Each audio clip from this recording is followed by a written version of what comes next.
Hello दोस्तों, आज की इस वीडियो में हम लोग देखने जा रहे हैं क्लास 12 एंटरप्रेन्योरशिप का चैप्टर नंबर 1 का वेरी इंपॉर्टेंट क्वेश्चंस जो कि अक्सर एग्जाम में पूछता है। तो चलते हैं, शुरुआत करते हैं। सबसे पहला क्वेश्चन है, देख लीजिए, चैप्टर का नाम है उद्यमितीय साहसिक अवसरों की अनुभूति एवं पहचान। तो ये हमारा पहला चैप्टर है। चलिए देखते हैं इसका फटाफट से। सबसे पहला है, साहसिक कार्य का प्रवर्तन क्या होता है। ठीक है, साहसिक कार्य का प्रवर्तन क्या होता है। आंसर इसका लिखेंगे उत्तर। प्रवर्तन एक विशेष व्यावसायिक उपक्रम के निर्माण की प्रक्रिया होती है। वास्तव में जो व्यक्ति उपक्रम या साहसिक कार्य के निर्माण में भाग लेते हैं उनकी क्रियाओं का योग ही प्रवर्तन कहलाता है। प्रवर्तन किसको कहते हैं? साहसिक कार्य का प्रवर्तन क्या होता है? ऐसा प्रवर्तन एक विशेष व्यावसायिक उपक्रम का निर्माण की प्रक्रिया ही होती है। और वास्तव में जो भी व्यक्ति उपक्रम या साहसिक कार्य के निर्माण में भाग लेते हैं उनकी क्या कहते हैं? क्रियाओं का योग कहते हैं। चलिए फटाफट से इसको लिख लीजिए, कॉपी कलम निकाल के। आगे बढ़ते हैं, नेक्स्ट क्वेश्चन देखते हैं। उद्यमी एवं उद्यमिता में अंतर बताइए। चलिए देखते हैं इसका अंतर। लिखेंगे उत्तर। उद्यमिता एक कौशल मतलब स्किल, दृष्टिकोण मतलब व्यू पॉइंट, थिंकिंग चिंतन, तकनीक एवं कार्य पद्धति है। उद्यमिता क्या है? एक कौशल, दृष्टिकोण जिसे व्यू पॉइंट कहते हैं, चिंतन, तकनीकी एवं कार्य पद्धति है। आर्थिक क्षेत्र में परंपरागत रूप में उद्यमिता का अर्थ व्यवसाय एवं उद्योग में निहित विभिन्न अनिश्चितताओं एवं जोखिम उठाने की योग्यता एवं प्रवृत्ति से होता है। जो व्यक्ति जोखिम सहन करते हैं उनको साहसी अथवा उद्यमी कहते हैं। सिंपल सा समझ लीजिए, जो उद्यमी और उद्यमिता में क्या अंतर है। उद्यमिता कौन करता है? उद्यमी करता है। ठीक है, तो उद्यमिता क्या हो गया? एक प्रोसेस हो गया। क्या किस किस चीज़ का? कौशल, दृष्टिकोण, चिंतन, तकनीकी एवं कार्य पद्धति का। और उद्यमी क्या हो गया? जो इन सब को करता है, जो रिस्क लेता है। ठीक है, इस काम को जो करता है, उद्यमिता का जो काम करता है उसको क्या कहते हैं? उद्यमी कहते हैं। सिंपल है, आराम से लिख सकते हैं। इसको आप लोग लिख लीजिए, इसका स्क्रीनशॉट ले सकते हैं फटाफट से। इसका आप लोग स्क्रीनशॉट ले लीजिए। चलिए आगे बढ़ते हैं। अवसर कितने प्रकार के होते हैं? अवसर कितने प्रकार के होते हैं, बहुत इंपॉर्टेंट है, इसको लिख लीजिए। यहाँ पर आंसर लिखेंगे उत्तर। सामान्य तौर पर अवसर दो प्रकार के होते हैं। पहला, पर्यावरण में विद्यमान अवसर, जिसको हम लोग एग्जिस्टिंग अपॉर्चुनिटी कहते हैं। विद्यमान अवसर, केवल विद्यमान अवसर लिखने से काम नहीं चलेगा, उसको आपको लिखना पड़ेगा। क्या लिखेंगे? देखिए, कुछ अवसर ऐसे होते हैं जो पहले से ही मौजूद होते हैं, जैसे कागज, कपड़ा, जूता आदि का कारखाना स्थापित करके इसी पुरातनता में कुछ नवीनता लाना, मतलब जो पहले से एग्जिस्ट है उसमें कुछ थोड़ा सा मॉडिफिकेशन कर देना, उसको ही कहते हैं विद्यमान अवसर। दूसरा, ये तो पहला हुआ।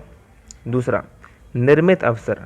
ऐसे अवसर, अब लिखना होगा, ऐसे अवसर जो पहले से मौजूद नहीं है बल्कि ये उपभोक्ता की रुचि, फैशन, तकनीकी परिवर्तन, परिस्थिति के अनुसार नित्य नए नए रूप में जन्म लेते रहते हैं। जैसे सूचना तकनीक में विकास के चलते टेलीविज़न आया, जो कोई सोच भी नहीं सकता था। कंप्यूटर आया, सॉफ्टवेयर आया, आदि के क्षेत्र में नए नए उपकरणों का कारोबार हुआ। परिस्थिति के अनुसार जो नए नए आ रहे हैं, जो हम लोग सोच भी नहीं सकते वो चीज़ आ रहा है, उसको ही कौन सा अवसर कहते हैं? उसको ही हम लोग निर्मित अवसर कहते हैं। तो दो अवसर होते हैं, पहला होता है विद्यमान अवसर, उसमें आपको लिखना पड़ेगा इसे, और दूसरा होता है निर्मित अवसर। इसका आप लोग स्क्रीनशॉट ले सकते हैं, फटाफट से ले लीजिए। ठीक है, रुकी, हाँ आप ले लीजिए। चलो नेक्स्ट क्वेश्चन है, व्यवसायिक अवसरों की पहचान के उद्देश्य बताइए कि क्या ऑब्जेक्टिव है व्यवसायिक उद्देश्य को पहचान के लिए।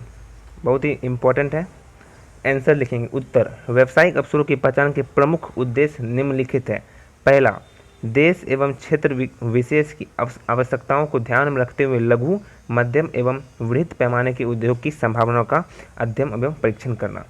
पहला व्यावसायिक अवसर का क्या पहचान है कि देश एवं विदेश में अलग अलग जगह जो भी आवश्यकताएं हैं उसको ध्यान में रखते हुए हम लोग को लघु हो गया, मध्यम हो गया, बहुत बड़े पैमाने में उद्योग को स्थापना करने का परीक्षण करना। ठीक है। दूसरा, एक निश्चित क्षेत्र में तकनीकी एवं आर्थिक दृष्टिकोण के भौतिक संसाधनों के उपयोग में विकास की संभावना का मूल्यांकन करना। ठीक है, ये हो गया दूसरा। तीसरा, अर्थव्यवस्था के विभिन्न क्षेत्रों में अल्पकालीन एवं दीर्घकालीन विकास संभावनाओं को ज्ञात करना, ठीक है, लॉन्ग टर्म के लिए, मिड टर्म के लिए, शॉर्ट टर्म के लिए, उसके विकास के लिए क्या करना, डिटरमाइन करना, ज्ञात करना, ठीक है। 2 नंबर का आएगा तो आपको कम से कम 3 से 4 पॉइंट लिखना होगा, ये चारों पॉइंट लिख दीजिएगा, ठीक है। अगला चौथा है अन्य क्षेत्रों के लिए संभावित उद्योगों के संदर्भ में अवसरों को पहचानना। अन्य क्षेत्रों, दूसरे क्षेत्रों में भी अलग अलग संभावित जो अवसर होता है उसको पहचानना। इसका ले लीजिए फटाफट से स्क्रीनशॉट, पूरा मैं दिखा देता हूँ। चलिए आगे बढ़ते हैं, या तो वीडियो को पॉज करके भी लिख सकते हैं या स्क्रीनशॉट ले लीजिए, ठीक है। अगला है, वो तो था डिफरेंस, अंतर, ये है संबंध क्या है, अवसर एवं उद्यमी के मध्य का क्या संबंध है अवसर और उद्यमी में। चलिए देखते हैं इसका आंसर। उत्तर, अवसर एवं उद्यमी का संबंध, अवसर तथा उद्यमी के बीच वही संबंध होता है जो पानी और मछली के बीच में होता है। जिस प्रकार पानी के बिना मछली का कोई जीवन नहीं होता है, वह पानी से ही अपना भोजन तलाशती है, पानी में वो जिंदा रहती है, उद्यमी रूपी मछली का पानी अवसर ही तो है। समझिए, जिस प्रकार से मछली बिना पानी के नहीं रह सकती, उसी प्रकार से उद्यमी भी बिना अवसर का नहीं रह सकता है। इसको आपको लिखना है अपने में।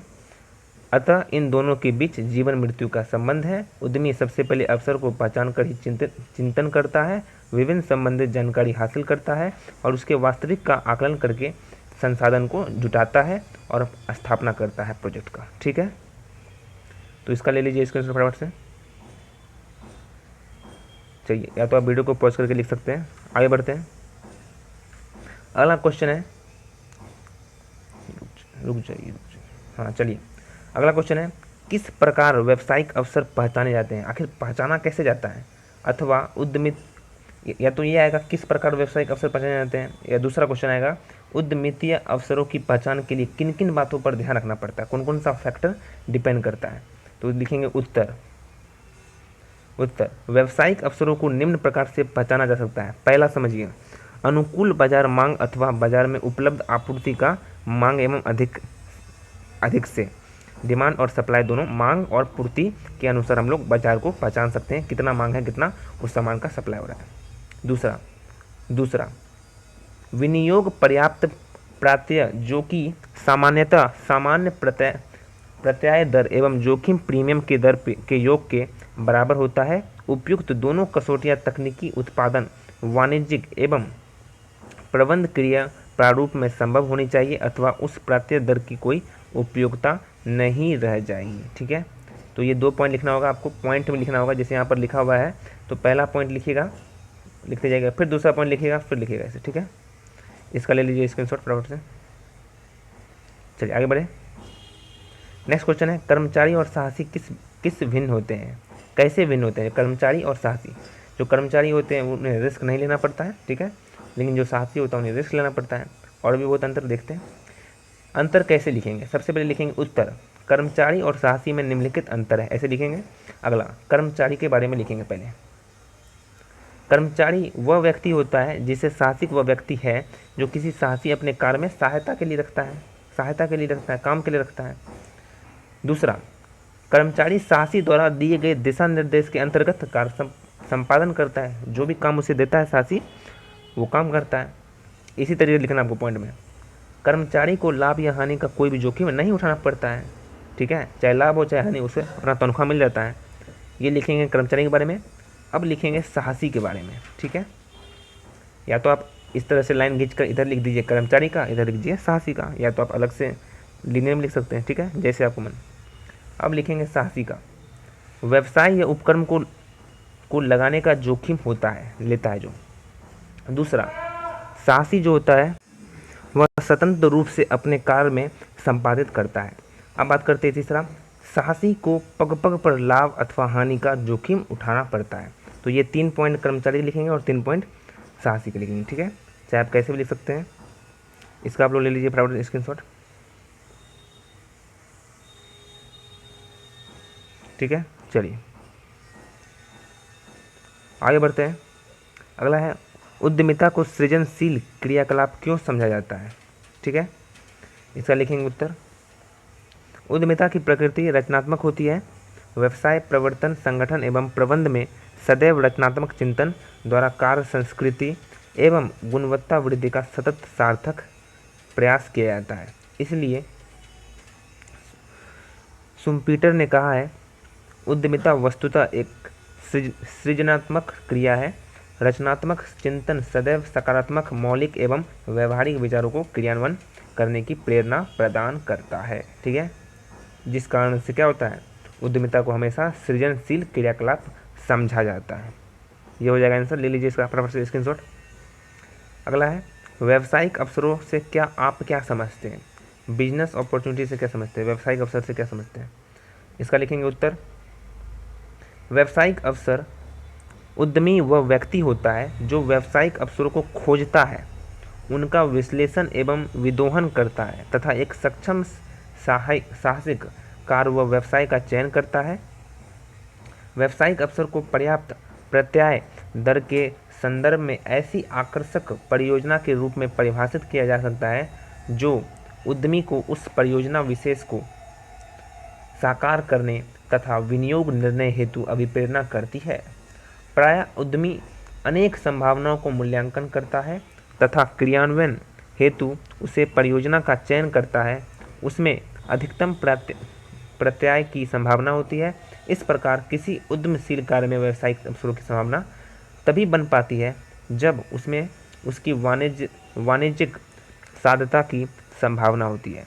इस प्रकार कोई साहसिक कार्य व्यावसायिक अवसर के रूप में है या न, यह निम्न दो घटकों द्वारा ज्ञात किया जाता है कि वह व्यावसायिक अवसर में सम्मिलित है या फिर नहीं है।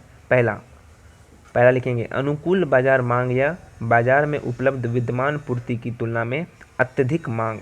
दूसरा, उचित प्रत्याय की दर जो विशेष व्यावसायिक अवसरों के संदर्भ में समान प्रत्याय दर तथा जोखिम प्रीमियम के बराबर होती है, तभी जाकर हम इसे मानेंगे कि वो व्यावसायिक अवसर में सम्मिलित है। ठीक है, इसका ले लीजिए फटाफट से, बहुत बड़ा है, स्क्रीनशॉट ले लीजिए। इसका आएगा भी नहीं आपको, रुकिए, चलिए ले लीजिए। ठीक है, अगला है, साहसिक कार्य की कल्पना क्या है? साहसिक कार्य की कल्पना क्या है? इसका आंसर है उत्तर, उद्यमी का सर्वप्रथम कार्य अपने साहसिक कार्य का प्रवर्तन करता है। सबसे सर्वप्रथम कार्य क्या है उद्यमी का? साहसिक कार्य। ठीक है, कि वो क्या होता है, इनकरेज करता है, वह साहस से रिस्क लेता है, इनोवेशन करता है। जो उस कार्य की कल्पना या विचार के साथ प्रारंभ होता है, पहले वो क्या करता है, विचार करता है। ठीक है, उद्यमी पर्याप्त कल्पना शक्ति तथा विचारशीलता के द्वारा किसी सृजनात्मक विचार की खोज करता है। वह अपने मौलिक विचार तथा चिंतन मनन से किसी साहसिक कार्य की कल्पना करता है। प्रत्येक समाज में व्यक्तियों के विकास के लिए अनेक अवसर होते हैं। उद्यमी आर्थिक एवं व्यावसायिक क्षेत्र में किसी लाभप्रद विचार की खोज करता है, बहुत ही लाभप्रद, जो कि क्या हो, समाज के लिए लाभप्रद हो। इस हेतु उद्यमी व्यावसायिक अवसरों की पहचान करता है। इसी तो वो हर चीज़ को लेकर चलता है। ठीक है, तो तथा लाभप्रद विचार को मूर्त रूप देने का प्रयास करता है, कि उसका जो प्रॉफिट मोटिव लेकर चलता है कि उसमें उसे क्या होना चाहिए, लाभ होना चाहिए। ठीक है, तो मेन क्या होना चाहिए, लाभप्रद विचार लेकर वो किसी भी चीज़ का जो खोज करेगा वो क्या करेगा, लाभप्रद विचार को लेकर चलेगा। ठीक है, प्रॉफिट को लेकर चलेगा। अगला है, अवसर लागत क्या है? अपॉर्चुनिटी कॉस्ट क्या होता है? बहुत ही इंपॉर्टेंट है, अक्सर एग्जाम में पूछ देता है 2 मार्क्स में, इसको ध्यान से देखिएगा, समझ लीजिए। अवसर लागत, उत्तर, अवसर लागत ऐसी लागत होती है जो किसी अन्य स्थान पर व्यय करने से भी प्राप्त हो सकती है। उदाहरण के लिए समझिए, अपनी इमारत को अगर व्यवसाय में प्रयोग किया जाए तो उस इमारत में जो किराया प्राप्त हो सकता था वह उसका अवसर लागत है। मान लीजिए कि आप कोई बिजनेस कर रहे हैं, आप जहाँ बिजनेस कर रहे हैं वो आपका ही है। ठीक है, अब अगर आप वहाँ पर बिजनेस नहीं करते तो आप क्या करते, किसी को रेंट पर देते, तो उस रेंट से जो भी इनकम होता है दैट इज कॉल्ड क्या हुआ, आपकी अवसर लागत है। अगर आप वहाँ पर काम नहीं करते, रेंट देते, तो वो आपका क्या होता, वहाँ से आप इनकम आता, तो उसको ही क्या कहते हैं, अवसर लागत कहते हैं। फिर से एक बार उदाहरण पढ़िए कि अपनी इमारत को अगर व्यवसाय के प्रयोग में किए जाते तो उस इमारत को से जो भी किराया प्राप्त हो सकता था वह अवसर लागत था। इस प्रकार की लागत को तभी ध्यान में रखा जाता है। अब कब ध्यान रखेंगे इस लागत को, जब किसी परियोजना की लाभदायकता निकाली जाती है। जब किसी भी परियोजना की जब हमको लाभ निकालना है, कितना प्रॉफिट हुआ, तो हम लोगों को अवसर लागत जोड़ना पड़ता है।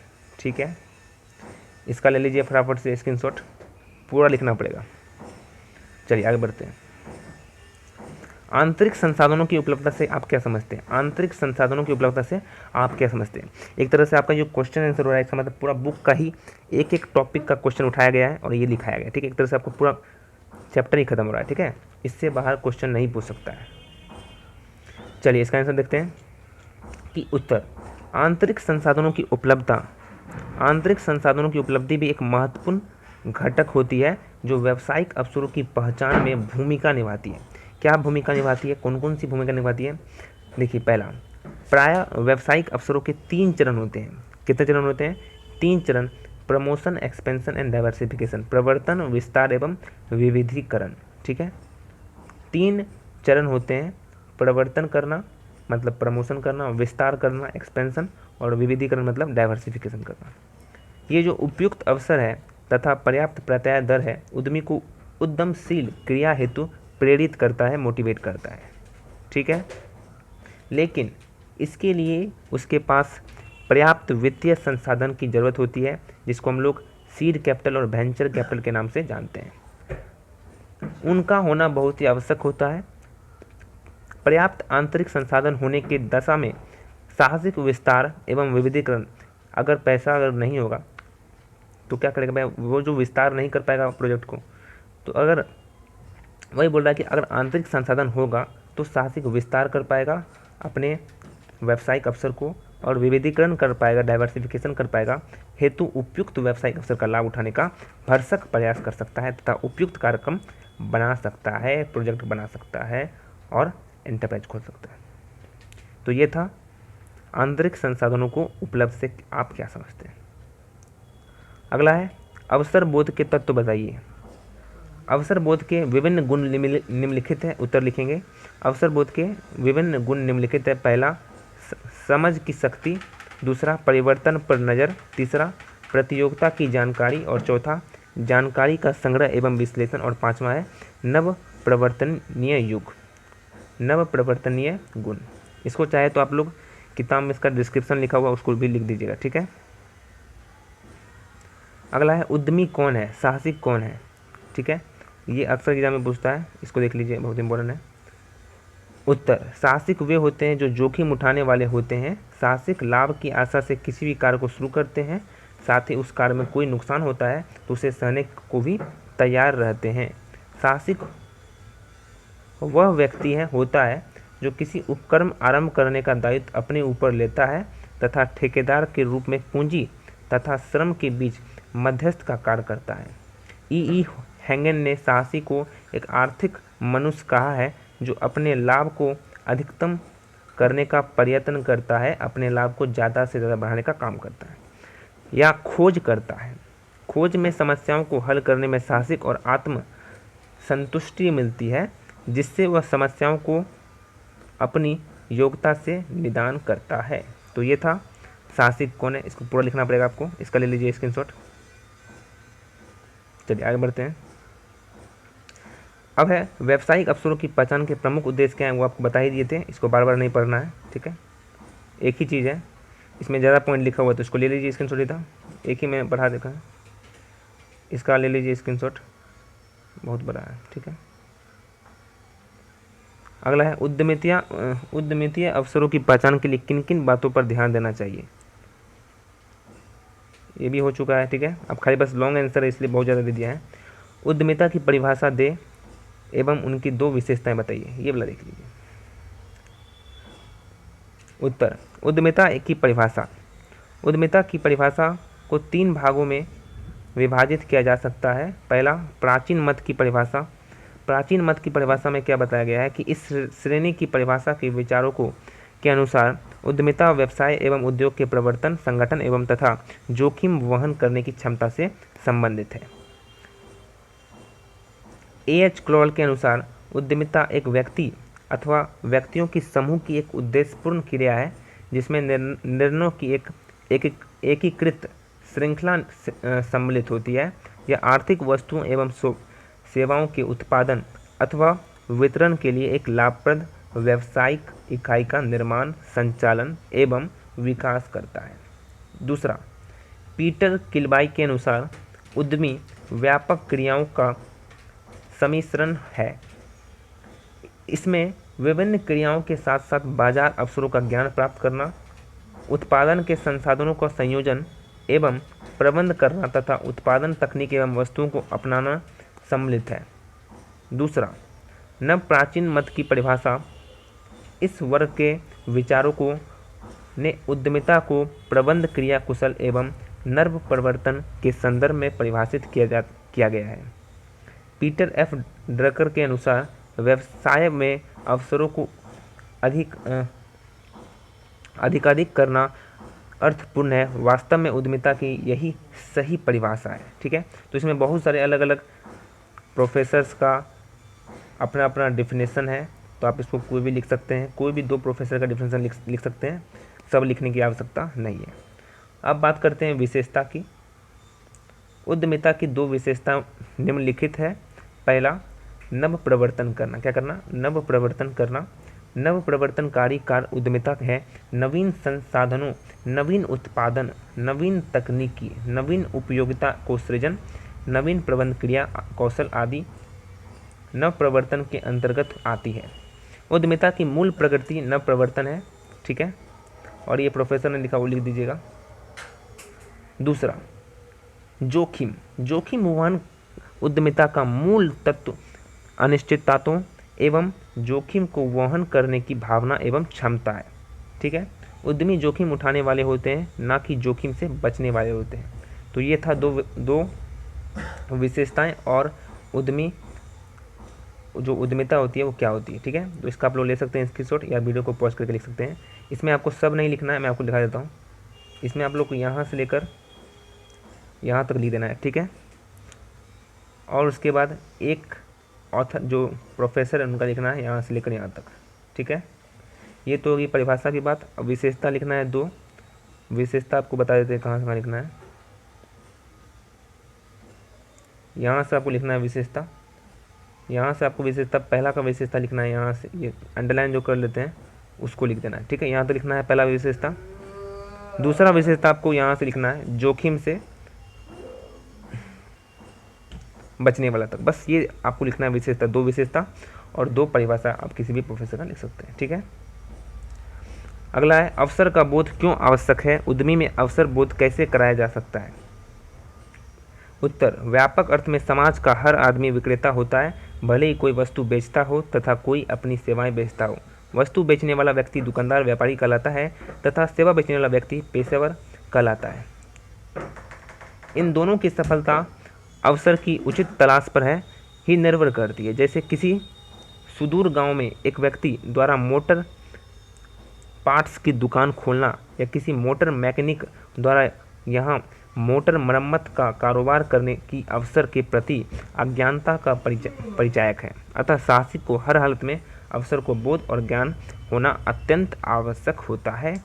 अवसर का अर्थ वर्तमान परिस्थिति के संयोग से लाभ उठा लेना। अवसर का यह संयोग हमेशा और प्रत्येक के जीवन में आता ही है। कुछ लोग इसे पहचान कर इसका लाभ उठा लेते हैं और बाकी चुपचाप बैठे रह जाते हैं। ठीक है, अवसर में अस्थायित्व तो नहीं होता है या कुछ दिनों के लिए ही होता है, फिर चला जाता है। इस आगमन को पहचान कर कुछ लोग तुरंत इसका लाभ उठा लेते हैं और इन्हीं कुछ लोगों को उद्यमी अथवा साहसी कहा जाता है। जो अवसर का लाभ उठा लेते हैं उसको ही क्या कहते हैं? साहसी कहते हैं। जो अवसर की नाजुकता को तुरंत समझकर उसकी संभावनाओं को विचार करके नवीन उद्योग व्यापार के मूर्त रूप देता है, अवसर परिस्थितिजन्य होता है। ठीक है, इतना लिख देंगे, ज़्यादा लिखने की जरूरत नहीं है। ठीक है, बस हो गया। तो ये था क्वेश्चन, अवसर का बोध क्यों आवश्यक है और उद्यमी में अवसर बोध कैसे कराया जाता है। इस तरीके से कराया जाता है।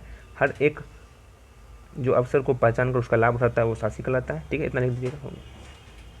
अगला है अवसर बोध के विभिन्न तत्वों को संक्षिप्त व्याख्या करें एवं साहसिक बोध प्रक्रिया के विभिन्न स्तरों के नाम बताएं। तो अलग अलग स्तर होते हैं।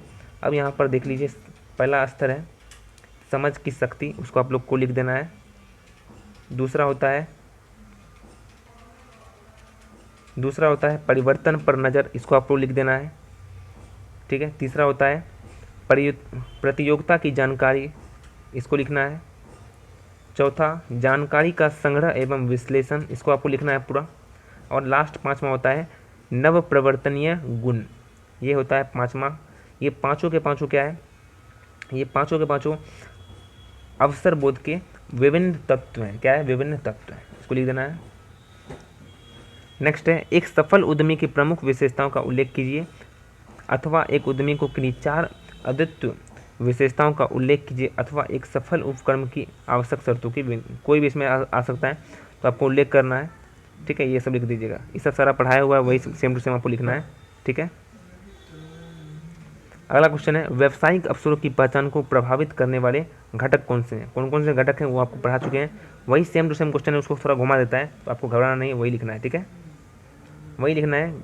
ब्रह्मा सहायता का स्वरूप हो गया, उसके बाद हमारा हो गया निर्यात की संभावना, उसके बाद हो गया हमारा प्रस्तावित औद्योगिक विकास के संबंध में सूचनाएं होती है, उसके बाद हो गया हमारा आंतरिक संसाधनों की उपलब्धता।